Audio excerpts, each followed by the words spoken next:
Welcome to the Run, Eat, Drink podcast. We feature destination races from across the country. And after the race, we take you on a tour of the best local food and beverage to celebrate.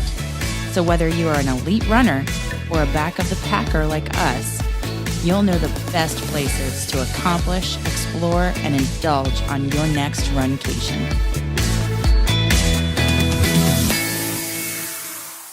Hey, and welcome to the Run, Eat, Drink podcast. I'm your host, Amy. I'm your co-host, Dana. And we are the audio podcast for runners who like to plan their vacations around their running. Some might call that a runcation. Yes, a runcation where you can accomplish, explore, and indulge in new places. I kind of like that. The races give you an excuse to travel, and then once you're finished with the race, you get to explore the town you're in and find really cool spots, and that's what we're all about. Letting you know where to go. And that's hard. If you're traveling, you've never been to a town before, and it's nice to have a little bit of a guide. Yeah. So we guide you and show you where you can have an awesome time. Well, this is our first audio version of the podcast. We've been recording video versions for about the last 18 months. Yes, 18 months. We've shown you video from the course of a race, and we've shown you pictures and video from local restaurants, bars, breweries, where we've done our own runcations.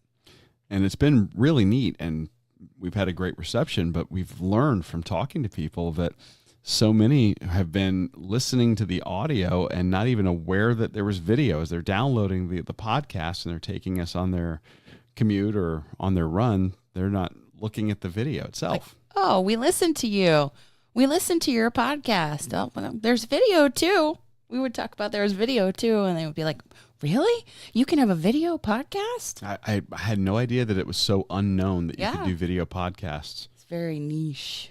Apparently. So we figured since most people are listening, we'll do the show more as an audio format. Yeah. Gives us a chance to do deeper dives into the content. And then we'll still have video and photos on our social channels. Yeah, so you can still see what we do and see what it would be like if you came to a race or to a town to explore local food and beverage. But I think this is going to be really cool because so many of you are out there on a run or are taking us with you, portably. The content's going to be more geared towards that. So we're not saying, hey, look at this. And you're not looking at the video, so you're not able to see what we're talking about. So this will be, I think, a good change for most people that have been listening to us. Oh, I hope so. So we've been running for 10 years. Yeah. About 10 years. And we are very loyal to our run, walk, run program that we discovered Jeff Galloway early on in the running. Yeah. And he's been instrumental in getting us off the couch to our first 5K and then on to half marathons. So. And crossing the finish line feeling good and ready to eat and drink. Yeah, that way you're not hurting so much. You just go back to your hotel room and curl up. Yeah, like we had that experience early on. Yeah, when we weren't listening to his advice. Yes. So we discovered him, and he is our coach. He sends us plans, and then it is our job to execute those plans so that we are successful and can truly enjoy the runcation. And it's been really nice because, like I said, you feel good afterwards. You're still able to walk. You're still able to go out and have a nice meal or get a beer at a local brewery or whatever the case may be, and you feel up to it, which is great. You do. So his training leading us up to our next race, the Run the Bluegrass in Lexington, Kentucky. Yeah, that's coming up at the end of March. At the end of March, on March 30th, it's the half marathon there. But they have a 7-miler and a yearling, so they have a variety of races there. But we're training for that throughout the month of March.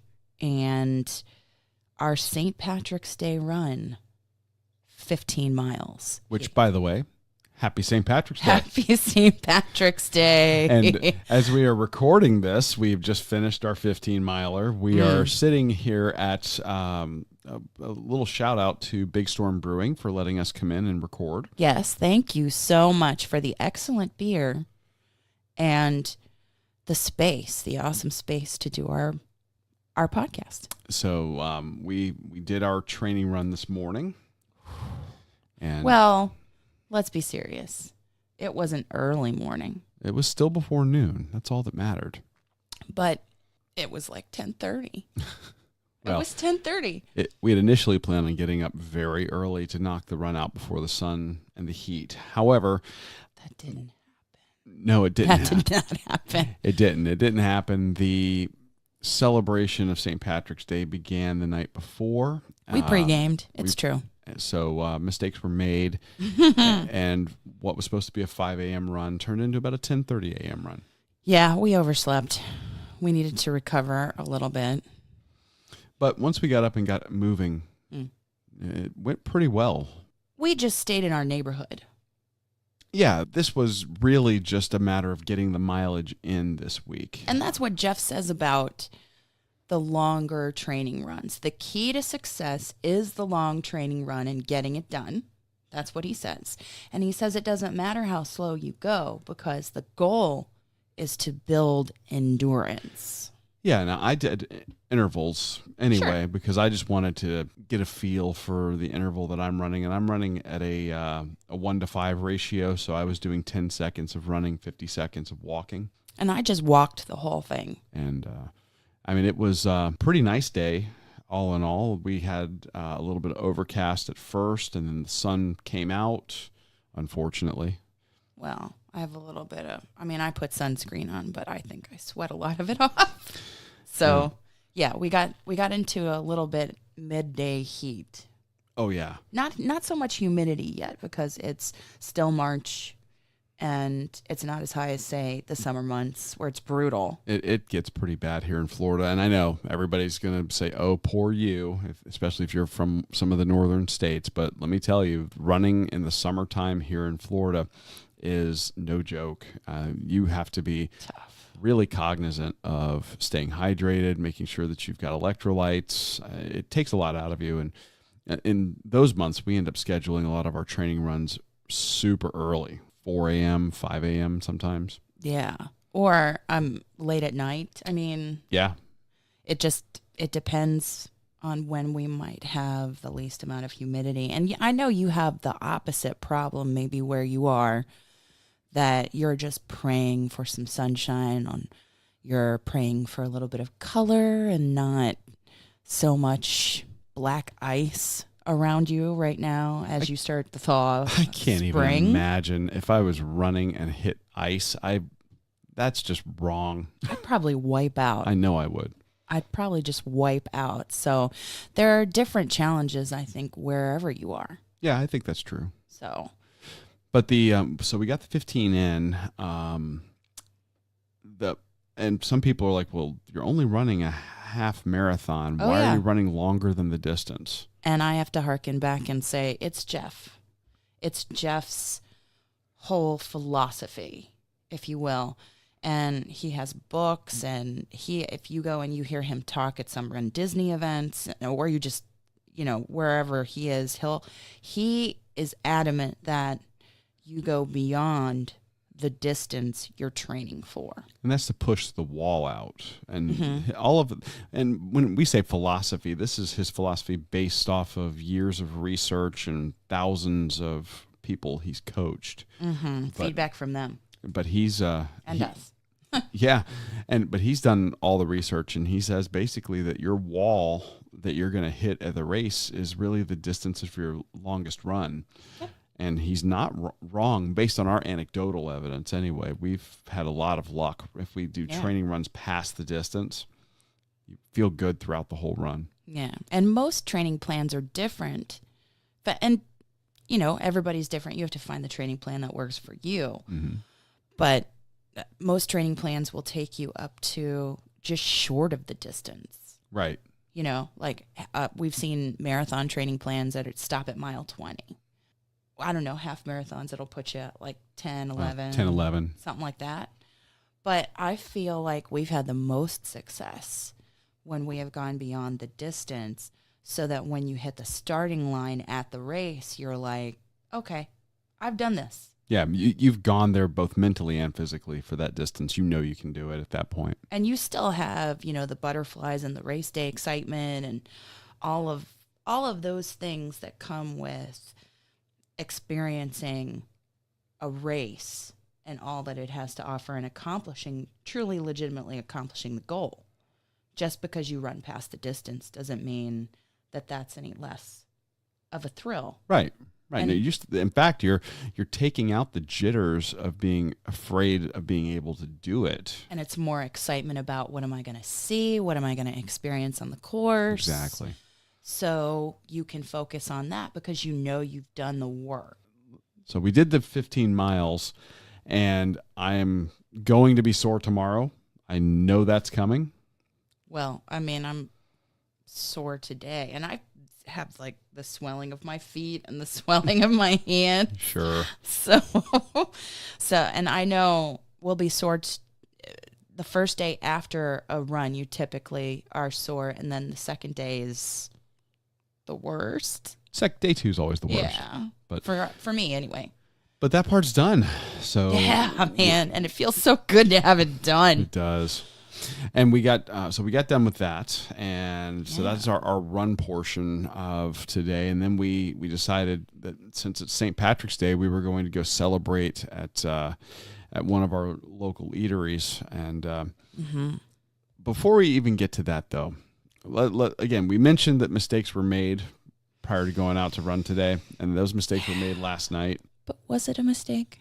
Well, I don't know if you can call delicious pizza a mistake. It's not. So while there may have been some mistakes made with the drinks that were had last night ahead of our 15-miler today, one thing that wasn't a mistake was going over to our local pizzeria and one of our favorite establishments, someplace we featured here on the show before. Oh, yes. Nice Guys Pizza. Oh. And because here locally our celebration of St. Patrick's Day really is an all-weekend event, they started the weekend off with a specialty pizza. Yes, and it used to be on the regular menu. It's so disappointing they took it off. But, I understand. They're always changing, and the owners, Greg and Jovana, they always go on trips and come back with new ideas, and they always tweak the menu, but they listen, and they know how much we love the Ruben Pizza. So what other occasion to bring it back, the Ruben Pizza, than St. Patrick's Day? I mean, it's really all things corned beef this week. Oh, and they know how to do a crust right. Oh, they have the best pizza crust in Cape Coral that I've ever had. Yeah, I know. It is so good.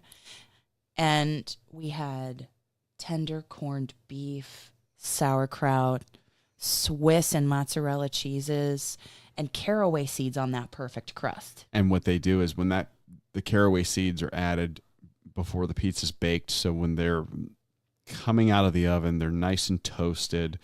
They're a little crunchy. Just it gives you that perfect hit of rye. Oh, the toasted caraway seeds are just great. They really and are. I can't. I'm drooling a little bit. So I'm drawing a little bit. Now this was last night. This was our way of carving up for the run today. We should not have paired it ahead of the run with beer. So again, there's a reason that we are the Run, Eat, Drink podcast, not the Drink, Run, Eat podcast. So we don't recommend that you pregame your long run with beer. No, or whiskey, or anything like that. Yes. And I know that Jeff might say that we wouldn't necessarily need to carbo load for the distance that we were going, but it was so good. It really was. So if you're ever down here in Southwest Florida and you can make it over to Cape Coral, Nice Guys Pizza is absolutely a place to stop. And if they have the Ruben Pizza on special, just get it. Do yourself a favor. Well, first, message us on social media and then get it, and we'll be there. Yeah, absolutely. I don't need much of an excuse to show up to Nice Guys Pizza. Nope. Any day of the week. No excuses needed. But any day of the week, except for Mondays, they're closed. Right. So our actual post-run food that we had this week was from another local favorite of ours and also another place that we've featured on the show. We have Nevermind Awesome Bar and Eatery. And since it is one of only a couple of Irish-themed places, gastropub, whatever you might want to call it, Shannon Yates, the restaurateur and owner, that guy knows how to throw a party. Oh, my gosh. He can plan and execute a great party atmosphere. I mean, all weekend he had local bands and then DJs outside of the restaurant, and he had a tent set up and just great entertainment, a great party atmosphere, and smoked goodness. Yeah, he had the smokers going under the tent, and you could walk up and order, one of a couple of different items that they were doing special for this weekend because it's all about St. Patrick's Day. And smoked corned beef. And normally when a corned beef and cabbage is traditional. That's right? Traditional. But they had shaved Brussels sprouts and kale, which is normally like a vegetable they have on their menu as a side for a burger or steak or whatever. But they had Brussels sprouts and kale cooked on the flat top with onions and garlic. And so the corned beef came with that on a delicious sea of whole grain mustard sauce. Yeah, it was like that coarse ground whole grain mustard. Oh, but so it was good. Put into this creamier sauce, and it wasn't super sharp, but it gave you enough of the sharpness of the mustard that just you would want. A little bite. Oh, killer. And it was so, I mean, it was like a big wooden cutting board type plate. Mm-hmm. And then the sea of the sauce, and then the building of the corned beef with the fatty and beefy goodness. Yeah, that smokiness and the saltiness from the beef. And you just don't, it's normally like cabbage. Right. But the Brussels sprouts were shaved, and the kale, it's not bitter. It was softened up on that flat top and just delicious. Yeah, and he really gets a good char on those veggies as well. So he kind of caramelizes the Brussels sprouts and the kale. So I mean, if you're hearing going, oh, kale, it's such a trendy green. Trust me, it's just slight bitterness, a little bit of the char and sweetness from it. It works so well, and just different textures along with the beef to create the perfect bite. Now, he does corned beef normally on his menu, but he does it as a sandwich. He does what he calls his corned beef monster. And it's like this gigantic corned beef panini. And it's incredible. So you can always get the corned beef monster and a side of those vegetables. This was just kind of taken off of the bread and put onto more of a corned beef and cabbage type meal as opposed to a sandwich. Just deconstructed. Exactly. And while we were eating, I will tell you that I had the opportunity to fangirl a bit because it was a hopping party, a lot of people. Oh, it was elbow to elbow in there. I mean, you couldn't hardly move, and I think we were cornered in on the bar with other people like right up next to us. We happened to spot at the other end of the bar Morgan Wright, Morgan the Moose Wright of American Ninja Warrior fame. And I am obsessed. I don't know if I've ever talked about this, even when we did the videos on the podcast, or if you follow my social media during that season, you'll see that. But I love it. I love the stories behind it. I love to watch people accomplish things that I just look at and say, yeah, nobody can do that. And this guy is a local elementary school PE teacher, Golden Apple teacher, amazing all around nice guy, a veteran, and he's showing that no matter how old you are, you can get it done. And he does. You can get it done. I mean, he is amazing on that show. I can't wait. I was so excited to see on his social media that he got the call back for season 11. So when we were in the restaurant waiting for our meal to arrive and eating the first part of our meal, we saw him and you said, "Go say hi." Yeah, go say hi. We've talked to him before. We've talked to him before. We've gotten pictures with him. But he's going to be going to Atlanta soon for his episode on American Ninja Warrior season 11. And that'll be airing sometime in the next... May, June, July. Yeah, next as the season starts back up, that'll be airing. Yeah. So they had just gotten their food, he and his lovely wife. I said, I don't really, I don't want to bother you while you're eating. I think I came up and started talking while he was taking the first bite of his sandwich, which is it looked like he had the pulled pork grilled cheese or the pork butt grilled cheese or whatever that is. Whatever that is. He had just taken his first bite, and I said, I don't want to interrupt your dinner, but I just wanted to say good luck when you go to film for American Ninja Warrior. And then he talked to you for about 10 minutes. And he did. He did. And I said to his wife, "I'm sorry to interrupt." And she said, "Don't worry about it. He loves it. He needs it." He's a great guy. Hopefully we can get him on the podcast sometime soon. He said once he would come on the podcast. So we'll have to make that happen. And like if he could show us like an American Ninja workout, maybe that would help with cross-training. Couldn't hurt, that's for sure. I mean, it'll hurt. It will hurt. But it wouldn't hurt in terms of the results. Right. So that was kind of a nice little bonus when we were eating before we came over to Big Storm to film and record. And as far as the drink portion of today's show goes, while we were there at Nevermind, we got to have something that's pretty unique to Nevermind itself, and that is the Shamrock Shannon Stout. Oh, yes. The Stout, which is apparently a collaboration with Big Top Brewing, and we've featured Big Top Brewing before. They're out of Sarasota. Yeah, about 90 minutes up the road from us. Yeah, when we did the 4-mile Ringling Bridge Run, we featured them. They are, it's great. It's a great themed little brewery in Sarasota. And they do this Shamrock Shannon Stout, especially for Nevermind, especially for Shannon. And they age it until we're due barrels. If you like say a traditional Guinness Stout where you've got a really great flavor, but it's not thick and syrupy. It's a lighter bodied, I think. Yeah, it's not really thick. It's not like a dessert.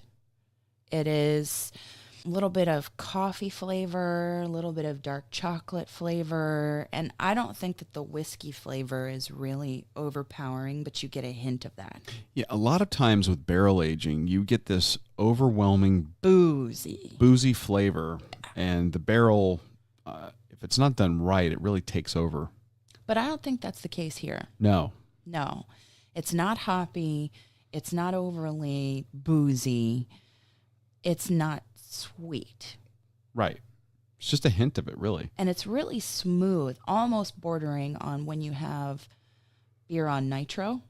Yes. Right? There's a very mild carbonation, so it's not on nitro, but it's smooth enough where if you weren't paying attention, you might think it was. Right. Delicious. Yeah, but so that's the beer that we had with the meal over there. But as far as our podcasting juice goes. Oh, the podcasting juice that we're having now while we record comes from Big Storm. And shout out to them. We've had them actually several times on the show. It harkens back to our very first episode. Yes. Our very first episode where we ran the Tampa Beer Run. And the Tampa Beer Run is a 5K where you have beer stops, 4 different beer stops. Every three quarters of a mile, you get a 2-ounce pour. And the very first 2-ounce pour we had was Wavemaker Amber Ale, which is what we're having right now. Yes, and it's a lower ABV, 4.9, almost 5%, but it's not really so bitter. No, I mean I think they say it's like 28 IBUs, so that's low on the bitterness scale. And I get a malty finish on it. Oh yeah. So, but it's probably one of their best of their flagship beers. Yeah, you can get it all year round. All year round. Probably really turned us on to the brewery itself. Yeah, and we were so happy when they came and they took over Cape Coral Brewing. Well, yeah, not that we wanted them to come in and take over. But they were closing, and then we were glad that something was coming in behind. Yeah, and what they did is they bought the brewery as well as the IP, the intellectual property of the brewery itself. So you are now able to get IP. I know, fancy. You're now able to get the original Cape Coral Brewing recipes brewed here locally under the banner of Big Storm Brewing, and get those right alongside the really nice repertoire that Big Storm has. That's true. So we can still have the local favorites, even though Cape Coral Brewing is no more. Mm-hmm. In Big Storm Brewing, their location here, even though they're out of Tampa Bay, we love that they're here, and we love that they host local food trucks. Yeah, they have a nice food truck scene. They'll sometimes have local DJs. They have local trivia karaoke nights, things like that. And the tasting room here is a really neat space. So again, another great destination if you're coming to Southwest Florida. Mm-hmm. Come check out Big Storm Brewing in South Cape Coral. And it's hidden. It's like it's off Cape Coral Parkway. It's like a hidden gem. It's tucked away. If you don't know where it's at, would miss it. You might miss it. Mm-hmm. But don't, because it's great. It is great. Yeah. Local food, great beer from Big Storm, and local Cape Coral Brewing recipes too. So I think that we've given the folks plenty of places to come and check out. Definitely. Well, guess what? We did it. We did. The first episode for the audio show is in the can. In the can. Done. Cheers. So, I'm hoping that we will be better so that you can take us along with you. Like, it's better to take us along with you, and it's not long portions of video. Yeah, this is more portable. Music, and so we have audio that keeps you going on the run or on the commute, or so that, we're more take us along wherever you are. And we'll still have plenty of video. I mean, we're not going to stop shooting. I mean, the fact of the matter is I take the camera right along with me. We'll still be able to show you what these race courses look like. Mm-hmm. Once you subscribe to us, we'll have links in all of our show notes that'll take you to some of our social media posts and to links to the restaurants, the bars, the breweries. You're not going to miss out on anything. It just really is making the podcast itself more consumable while you're on the go. Yeah, which is traditional of podcasts. A lot of people, like we said, didn't know there were such thing as video podcasts and audio podcasts. People love that. It's very on-the-go consumable media. Yeah.